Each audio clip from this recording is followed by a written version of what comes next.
Isa sa madalas naming puntahan every time na nasa Japan kami, thrift store. Sobrang dami nyo makikita dito mga second-hand mga appliances, furnitures na almost good as new. Kwarto lang. Mura. 500. Sterilizer. Pang sterilizer na ano to, di ba? Mga bote ng bata. Grabe, pinamigay nila.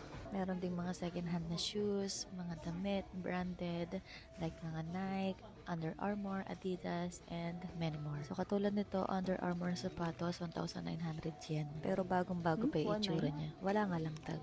At sa may hilig sa anime, sobrang kilala ang Japan sa mga collection na ganito. Sobrang dami nyo makikitang characters dito, iba-iba. And then dito sa part na to may mga second-hand na lens, DSLR ng camera. Ayan, ang mumura na nila. Second floor. Sa baba kasi puro appliances. May mga LV. May mga ganyan. Depende kung medyo maraming sira or lumang-luma na yung mga presyo.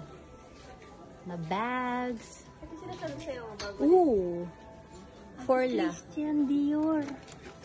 Uy! Mura na to, B!